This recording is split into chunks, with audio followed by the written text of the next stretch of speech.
Good morning students. आज के lecture में हम लोग अपना इलस्ट्रेशन नंबर 4 करेंगे। तो इसका कॉन्सेप्ट भी वैसा ही है जैसे हमने अभी तक किया है, बट इसमें एक चीज अलग क्या गिवन है हमें, a decision matrix with cost data is given below. अभी तक हमें क्या गिवन था, पे ऑफ टेबल दी हुई थी, इसमें हमें क्या दे रखी है, कॉस्ट डेटा गिवन है। तो ध्यान रखना है कि इसमें डेटा कौन सा गिवन है, कॉस्ट डेटा गिवन है। अब इसमें ऑल्टरनेटिव सारे इस साइड लिखे हैं। मैंने आप लोगों से क्या कहा था, ऑल्टरनेटिव हमेशा ऊपर की साइड ही लिखे जाएंगे। तो जब भी हम अपनी कॉस्ट टेबल बना रहे हैं तो इन ऑल्टरनेटिव्स को हम कहाँ लिखेंगे, ऊपर की साइड। A1, A2, A3 और A4। और ये स्टेट्स ऑफ नेचर कहाँ आ जाएगा, यहाँ पे S1, S2, S3 और S4। अब वैल्यूज भी चेंज हो जाएगी। वैल्यूज हमें कैसे उतारनी पड़ेगी, ये 1, 3, 8 और 5। अभी ये सारी वैल्यूज हॉरिजॉन्टल में है तो इन्हें हमें वर्टिकली उतारनी पड़ेगी। 2, 5, 4 और 7, 4, 6, 6, 3, 6, 8, 3, 5 हो गई। अब ये वैल्यूज A1 में S1 की वैल्यू कितनी थी, 1, तो A1 और S1 में 1 आ गई। A1 और S2 में 3 थी तो A1 और S2 में 3 आ गई। अब हमने जो क्वेश्चन में गिवन था वो तो नोट डाउन कर लिया। अब इसमें से हम क्या निकालते हैं, मैक्सिमम और मिनिमम वैल्यू। तो मैक्सिमम और मिनिमम वैल्यू सेम वैसे ही निकलेगी। A1 में मैक्सिमम वैल्यू कितनी है, 8 और मिनिमम 1। A2 में मैक्सिमम वैल्यू कितनी है, 7। A3 में है 6 और A4 में है 8।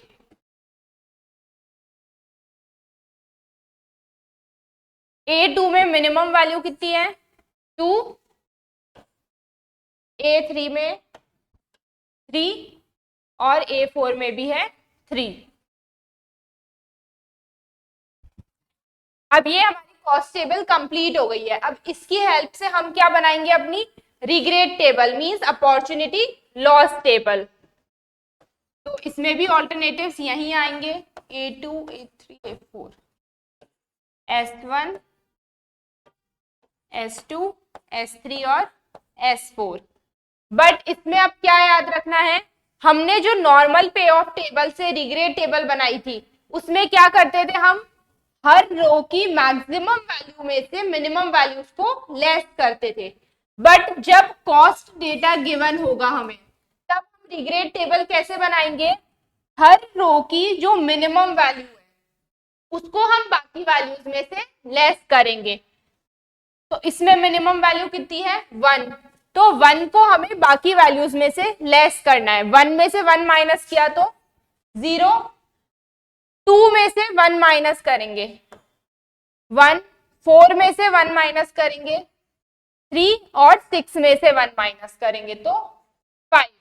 पहले हम क्या करते थे, जो मैक्सिमम वैल्यू होती थी उसमें से बाकी को करते थे। तो अगर पहले पे ऑफ टेबल के अकॉर्डिंग देखें तो कैसे करते थे, हम 6 में से 4 माइनस करते थे, 6 में से 2 माइनस करते थे। बट जब कॉस्ट डेटा गिवन होगा तो हम मिनिमम वैल्यू में से जो भी बाकी वैल्यूज है उनको लेस करेंगे। इस रो की मिनिमम वैल्यू कितनी है, 3। तो 3 में से 3 माइनस किया 0, 5 में से 3 किया तो 2, 6 में से 3 किया तो 3 और 8 में से 3 किया तो 5। S3 में कितनी है मिनिमम वैल्यू, 3 है। तो 3 में से 3 लेस किया 0, 6 में से 3 करेंगे 3, 4 में से 3 करा तो 1 और 8 में से 3 लेस किया तो 5। S4 में मिनिमम वैल्यू कौन सी है, इसमें भी 3 है। तो 5 में से 3 लेस किया 2, 7 में से 3 लेस किया तो 4, 3 में से 3 किया 0 और 5 में से 3 किया तो 2। अब रिग्रेड टेबल में हम क्या निकालते हैं, मैक्सिमम। इस कॉलम का मैक्सिमम कितना है 5, इसका है 4, इसमें 3 और इसमें 5। अब क्वेश्चन में हमसे क्या निकालने के लिए पूछा है, mini max criteria.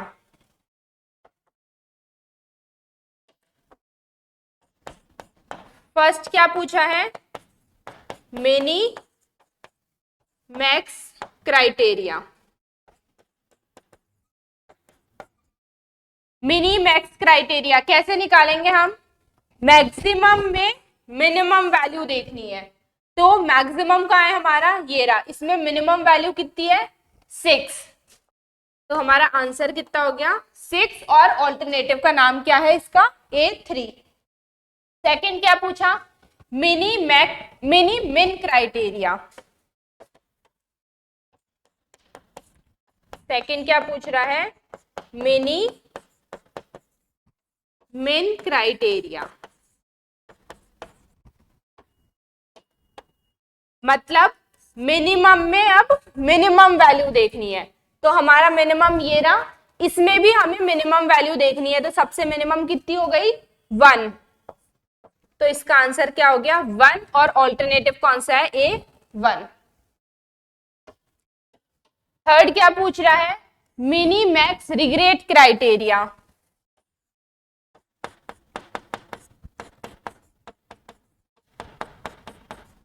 Mini max regret, तो रिग्रेट आ गया, मतलब ये किससे निकलेगा अब हमारी रिग्रेट टेबल से, मैक्सिमम में मिनिमम वैल्यू। तो मैक्सिमम में हमारी मिनिमम वैल्यू कितनी आ गई 3, तो हमारा आंसर भी कितना हो गया 3, और A3 इसका ऑल्टरनेटिव है। बस इसमें हमसे ये 3 चीजें ही पूछी है। अगर आप लोग प्रैक्टिस के लिए करना चाहो तो एक ही क्वेश्चन में जितने भी हमने क्राइटेरिया देखे वो सारे क्राइटेरिया हम एक ही क्वेश्चन में कर सकते हैं। अगर इसके लिए भी मिनी मिन बोले, मतलब मिनिमम में बोले, तो इसमें भी मिनिमम का कॉलम हम एक और बना सकते हैं। यहाँ पे मिनिमम लिख के जितनी भी इसमें से मिनिमम वैल्यू है वो यहाँ पे हम लिख के और कर सकते हैं। तो प्रैक्टिस के लिए आप लोग एक ही क्वेश्चन में भी सारी चीजें सॉल्व करके देख सकते हो। तो इलस्ट्रेशन 4 इतना ही था, यहाँ पे हमारा इलस्ट्रेशन कंप्लीट हो गया है।